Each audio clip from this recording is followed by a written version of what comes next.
चलिए dear student, आज हम लोग क्लास 11 का सब्जेक्ट देखेंगे केमिस्ट्री। रसायन के अंतर्गत हम लोग पढ़ रहे हैं इकाई 4 आणविक ऑर्बिटल। ठीक है, आज हम लोग देखेंगे आणविक कक्षक सिद्धांत MOT। ठीक है, MOT का यहाँ पर मतलब क्या होता है, हम लोग हिंदी में बोलेंगे तो आणविक कक्षक सिद्धांत। ठीक है, यहाँ पर इंग्लिश में इसको शॉर्ट फॉर्म में बोला जाता है MOT, मॉलिक्यूलर ऑर्बिटल थ्योरी। क्या बोला जाता है? Molecular orbital theory. Molecular orbital theory याद रखिएगा, इंग्लिश में नाम मॉलिक्यूलर ऑर्बिटल थ्योरी। अब मॉलिक्यूलर ऑर्बिटल किसे कहा जाता है? आणविक कक्षक सिद्धांत। तो आप लोग देखेंगे ये क्या है अपनी O2, यहाँ पर जो है मैंने ऑक्सीजन लिखा, ये जो है यहाँ पर इसको हम लोग बोल सकते हैं मॉलिक्यूलर। क्या बोल सकते हैं? मॉलिक्यूलर। ये क्या है? ऑक्सीजन मॉलिक्यूलर है, किससे मिलकर के बनी है?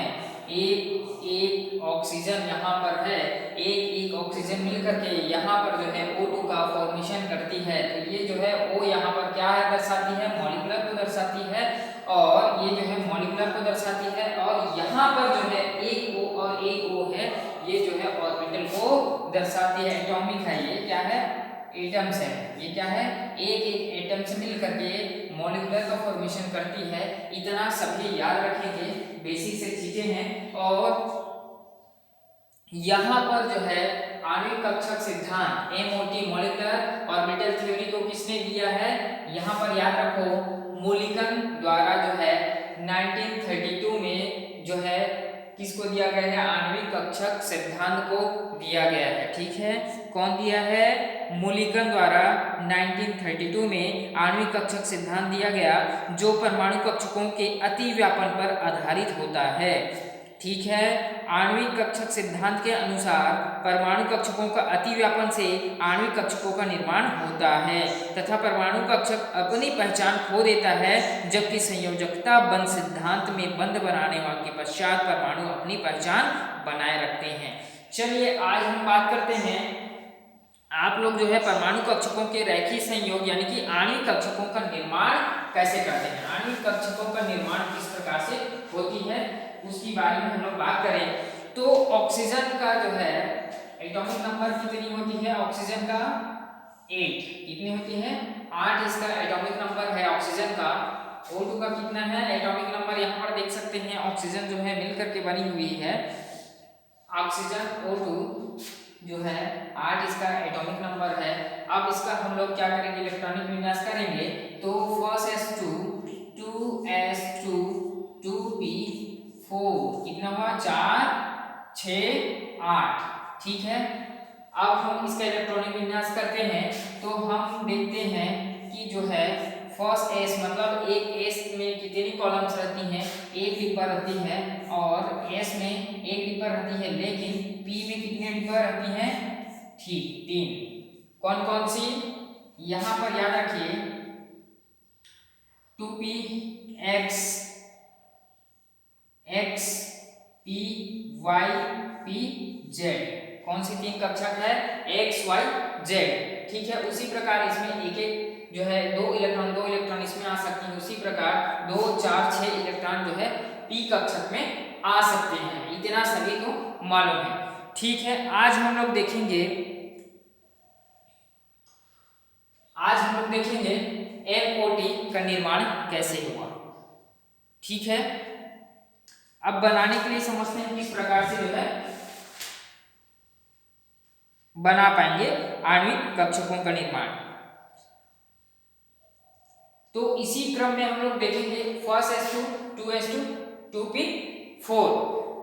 आज हम लोग बनाएंगे ऑक्सीजन का आणविक कक्षक। ठीक है, तो यहाँ पर देखो प्रथम व द्वितीयक आवर्त में है ना, उसी प्रकार से ऊर्जा का क्रम बनाएंगे। सबसे पहले इस प्रकार ऊर्जा क्रम बनाएंगे।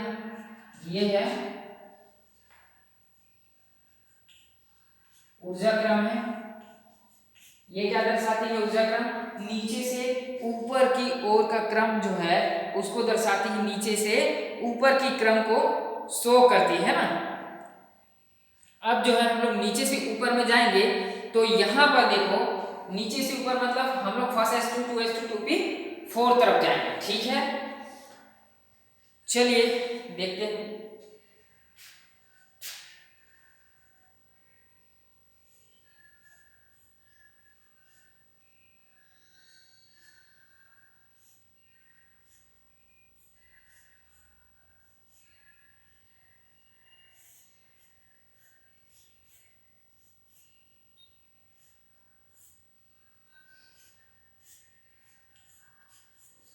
देखो इस प्रकार से संरचना बनानी है। किसका?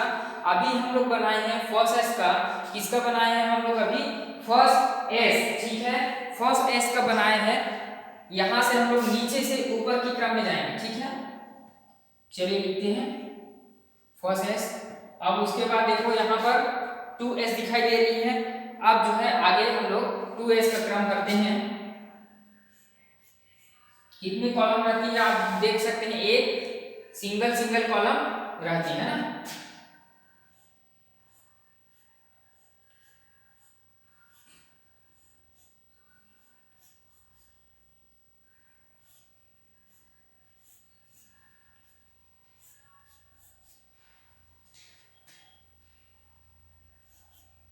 बिल्कुल इजी है। देखो फर्स्ट एस का हमने लिख दिया, उसके बाद 2s ऊर्जा का क्रम इस प्रकार से चलेगी नीचे से ऊपर से। अब देखो यहाँ पर 2p में कितने कॉलम है? 3 कॉलम है, तो हमें कितनी कॉलम बनानी पड़ेगी? 3 कॉलम।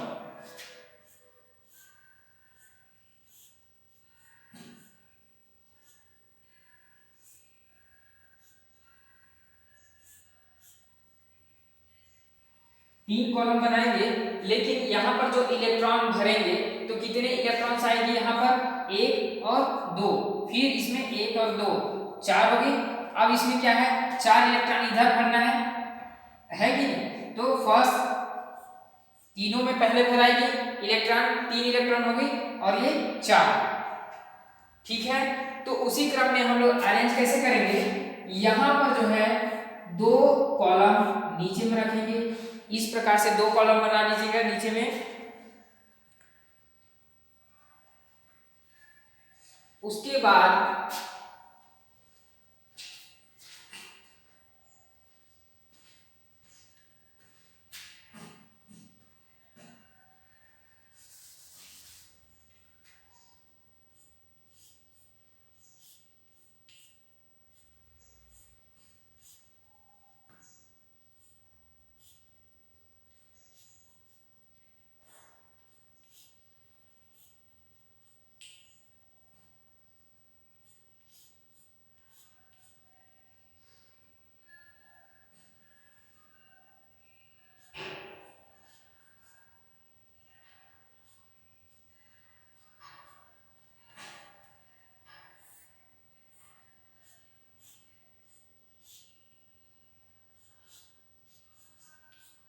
आप लोग जो है अच्छे से ड्रॉ कीजिएगा इसको। ठीक है, तो यहाँ पर भरेंगे हम लोग इलेक्ट्रॉन्स भरेंगे। कितने इलेक्ट्रॉन्स आएंगे यहाँ पर? फर्स्ट s2 में 2 इलेक्ट्रॉन है, ये भी क्या है? First s। अब इसमें कितने इलेक्ट्रॉन है? 2 इलेक्ट्रॉन है, तो 2 को हम लोग कहाँ लिखेंगे? इस प्रकार से। ठीक है, 2 को हम लोग जो है जस्ट ऊपर में लिखना, और यहाँ पर भी 2 इलेक्ट्रॉन है। तो अब जो है दोनों कक्षक में कितनी इलेक्ट्रॉन्स आ जाएगी? 2 इलेक्ट्रॉन्स आ जाएगी। किसकी इलेक्ट्रॉन्स आएगी? First s2। ठीक है, ये भी क्या है? फर्स्ट s2, 2 इलेक्ट्रॉन है। अब देखो सेकंड में कितने इलेक्ट्रॉन्स है? 2 इलेक्ट्रॉन्स इसमें भी है। तो इस प्रकार जो है इनकी कक्षक भरेंगे। अब जो है 2s2 कितनी है? 2s2 मतलब 2 इलेक्ट्रॉन्स इसमें भी है। 2s2 इस प्रकार से 2s2 और ये भी 2s2 कक्षक भर ली। यहाँ तक सभी को क्लियर? उसके बाद देखो यहाँ पर 1 2 3 है p कक्षक में। कौन कौन सी? 2p, 2p x, 2p y, 2p z, 3 कक्षक हैं। यहाँ पर देखो 3 कक्षक है। कितने इलेक्ट्रॉन्स आएंगे यहाँ पर? 2 3 4। चलिए भरते हैं इसमें। फर्स्ट 3 इलेक्ट्रॉन आ गई, चौथा इलेक्ट्रॉन हमारे यहाँ, ठीक है। अब देखो इस साइड उसी प्रकार से क्रम रहेगी, किस प्रकार से 2pxyz है ना, 2px 2py 2pz, इस प्रकार से कक्षक लिख सकते हैं ना। अब इसको फिलअप करेंगे तो किस प्रकार से भरेगी ये कक्षक,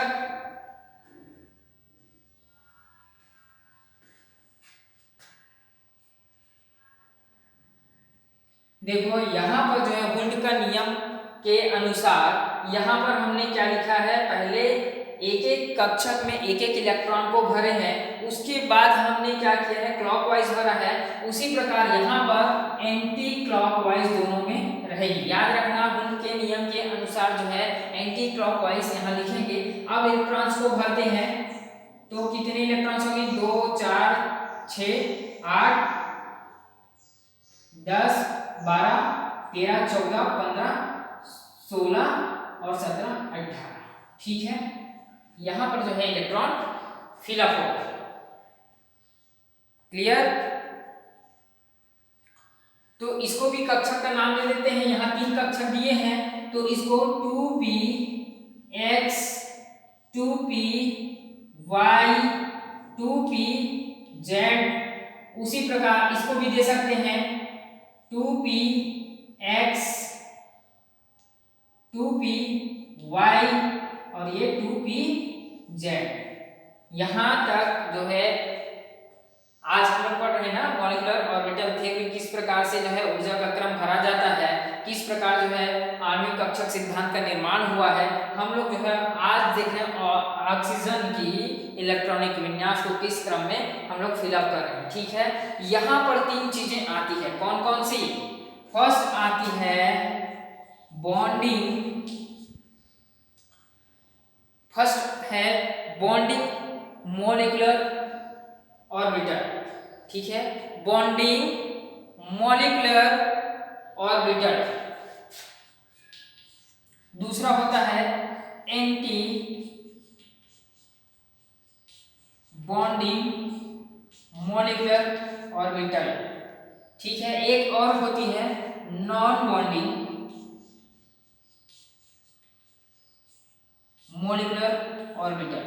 3 चीजें होती है जिसमें से नॉन बॉन्डिंग जो होती है, नॉन बॉन्डिंग जो है इस प्रकार से इनकी जो क्रम होती है, एक क्रम दूसरी क्रम और तीसरी क्रम, इस प्रकार से जो क्रम होती है वो नॉन बॉन्डिंग में आती है। और जो बॉन्डिंग है वो बॉन्डिंग में क्या रहती है, जो क्रम बनेगी इस प्रकार से क्रम होती है जो मिलकर के बॉन्ड का फॉर्मेशन करती है ना, ये है बॉन्डिंग। तो इस प्रकार समझ सकते हैं। अब जितने भी यहाँ पर बॉन्डिंग और एंटी बॉन्डिंग बनाएगी वो क्या है, यहाँ पर जो है सिंगल और सिंगल जो है इलेक्ट्रॉन्स मिलकर के जो है सिग्मा बॉन्ड बनाते हैं। कौन सा बॉन्ड, सिग्मा बॉन्ड। और जहाँ पर जो है 2 कक्षक मिलकर के बॉन्ड बनाते हैं वो जो है पाई कक्षक मिलकर के बनाते हैं, ठीक है। सिंगल और सिंगल जो बॉन्ड रहती है वो सिग्मा बॉन्ड रहती है, इतना तो सभी याद रखेंगे। क्या कौन सी बॉन्ड रहती है, सिंगल, जैसे कि ये एक बॉन्ड है, एक एक कॉलम है तो हम इसको सिग्मा दे सकते हैं, नाम क्या देंगे, सिग्मा। और कैसे लिखना है आप लोग देख सकते हो, फर्स्ट S2 मैंने ऐसा लिखा है, तो आप लोग जो सिग्मा लगाओगे वो जस्ट इसके ऊपर लगाओगे, ठीक है, याद रखिए। चलिए यहाँ पर जो है सिग्मा बॉन्ड आ गई, फिर यहाँ पर देखो ऊपर में क्या है, यहाँ पर कौन सी बॉन्ड आएगी, यहाँ पर भी सिग्मा बॉन्ड आएगी। कौन सी बॉन्ड, सिग्मा बॉन्ड। लेकिन यहाँ पर एंटी यूज हो रहा है, एंटी जस्ट अपोजिट हो रहा है, तो यहाँ पर जितने भी ऊपर की जो कक्षक आएंगी उसमें स्टार लगेगा। क्या लगेगा, स्टार लगेगा, ठीक है। अब देखो यहाँ पर भी क्या है, सिग्मा बॉन्ड है, क्योंकि सिंगल है, यहाँ पर सिंगल सिंगल में सिग्मा बॉन्ड होती है, और यहाँ पर सिग्मा प्लस स्टार लगाए हैं, ठीक है। उसी प्रकार देखो यहाँ पर भी क्या है, सिग्मा बॉन्ड है। अब देखो यहाँ पर दो कक्षक ऊपर भी दिखाई दे रहे हैं, मतलब यहाँ दो मिलकर के बने हैं, मतलब क्या है, पाई बॉन्ड बना रहे हैं। क्या बॉन्ड बना रहे हैं, पाई स्टार, ठीक है।